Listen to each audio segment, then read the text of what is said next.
Salut tout le monde, aujourd'hui on se faufile entre les différents types de cordes en essayant de ne pas s'en mêler les brins.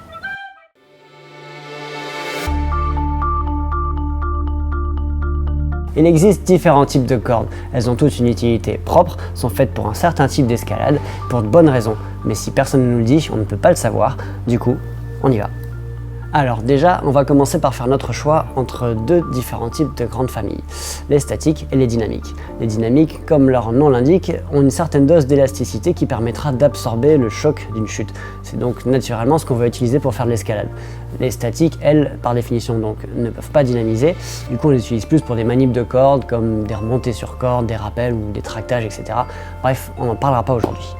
En ce qui concerne les cordes d'escalade, donc dynamiques, il en existe de trois sortes, les cordes à simple, les cordes à double et les cordes jumelées. Les cordes à simple sont a priori les plus connues et les plus utilisées. Vous les reconnaissez à ce petit 1 sur le packaging ou directement aux extrémités de la corde. Elles sont surtout utilisées en indoor ou alors en falaise pour les voies sportives, donc les voies en une longueur. Leur avantage, c'est bien sûr qu'il n'y a pas plus simple à utiliser puisqu'on ne gère qu'un seul brin. Vu qu'elles sont aussi faites pour de la falaise sportive, elles sont aussi plus résistantes à technologie égale. On peut hésiter entre un diamètre très fin de l'ordre de 9 mm, ça c'est du 9.5 par exemple, et un diamètre plus épais, ça peut aller en général jusqu'à 11 mm, bon, ça c'est un 10.1, on voit déjà assez bien la différence. L'avantage du très fin évidemment c'est que c'est plus léger et génère moins de frottement, bref vous la sentirez beaucoup moins vous alourdir quand vous serez dans le dur. Mais soit la corde vous durera beaucoup moins longtemps, soit elle sera beaucoup plus chère. Un autre souci entre guillemets, c'est qu'elle va être beaucoup plus compliquée à maîtriser pour l'assureur. Il vaut mieux qu'il ait déjà une bonne expérience. Bref, vous l'aurez compris, à moins d'être dans vraiment déjà du très très dur, c'est pas la peine d'investir dans du très fin quand on commence l'escalade. Allez, on passe aux cordes à double, c'est là-dessus qu'il y aura le plus à dire. Les cordes à double, elles sont marquées d'un signe 1/2. Ça veut dire, vous l'aurez compris, qu'elles sont faites pour marcher par paire. Vous ne grimperez donc pas avec une corde, mais avec deux cordes. Alors on va couper court tout de suite aux idées reçues que j'entends parfois. Si on en utilise deux, c'est pas parce qu'elles sont plus fragiles et qu'on double la dose au cas où l'une d'elles venait à lâcher. Non, une corde à double a beau être beaucoup plus fine qu'une corde à simple, elle est tout à fait solide en elle-même. Si on en utilise deux, c'est pour d'autres raisons. Dans quel cas on les utilise? Généralement, c'est pour partir en montagne ou en grande voie. D'abord, pour faciliter les rappels. La raison est simple, c'est que si vous utilisez une corde à simple, par exemple 70 mètres, puisque c'est ce qu'il y a de plus courant, si vous voulez faire un rappel avec ça, à moins de manipulations compliquées, fastidieuses, voire risquées, pour descendre sur un seul brin, vous allez vouloir descendre sur deux brins, donc diviser la longueur de votre corde de 70 mètres par 2, ça fait 35 mètres, vous pourrez poser des rappels uniquement de 35 mètres, ce qui est peu, et risque donc de rendre votre redescente en rappel fastidieuse. En général, on essaie d'avoir de quoi poser environ 50 mètres de rappel, c'est qui est assez confortable.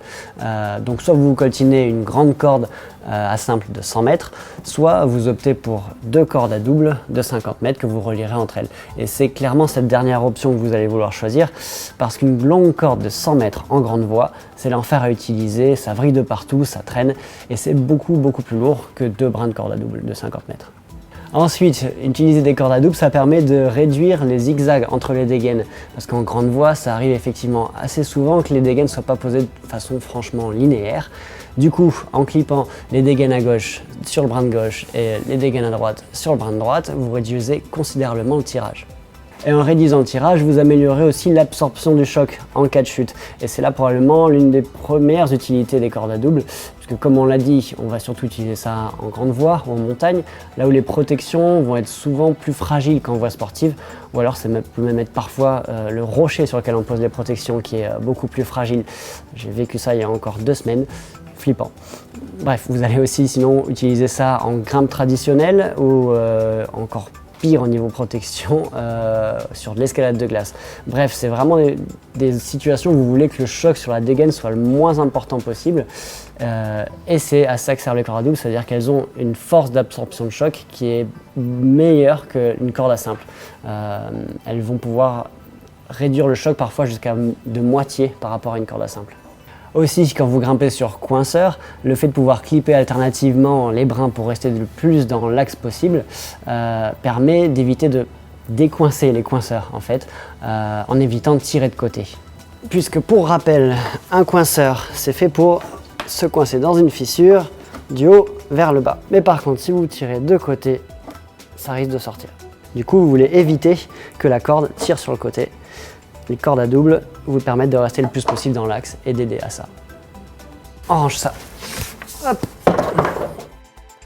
Enfin, avoir 2 brins de corde, ça permet d'assurer 2 grimpeurs en flèche en même temps en second. Donc ça permet de perdre beaucoup moins de temps en grande voie. L'un des inconvénients, c'est que forcément c'est un peu plus compliqué à gérer qu'une corde à simple, notamment à l'assurage. Il va falloir apprendre à donner du mousse sur un brin tout en ravalant de l'autre, sans bien sûr en lâcher aucun des deux. On en parlera peut-être dans un autre épisode. Viennent enfin les cordes jumelées. Ça va aller assez vite puisque j'ai envie de vous dire, vous les utiliserez probablement jamais.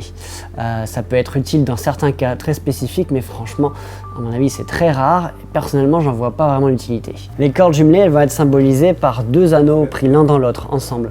Tout ça pour bien montrer que des cordes jumelées, elles doivent absolument toujours être utilisées ensemble. Ça veut dire que vous allez les clipper, les 2 brins, dans la même dégaine. Un seul brin de corde jumelé n'est absolument pas homologué pour retenir une chute, même en second.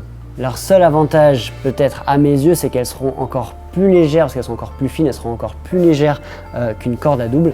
Mais franchement, les cordes à double de nos jours sont déjà tellement légères que, en tout cas moi personnellement, j'y vois pas vraiment d'intérêt. D'ailleurs, vous n'en verrez que très rarement sur le rocher. On en voit un peu plus par exemple sur des courses de glaciers, mais ça concerne vraiment pas franchement la majorité des grimpeurs, je pense.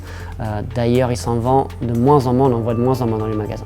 Pour finir, sachez qu'il existe des cordes à double, voire parfois triple homologation.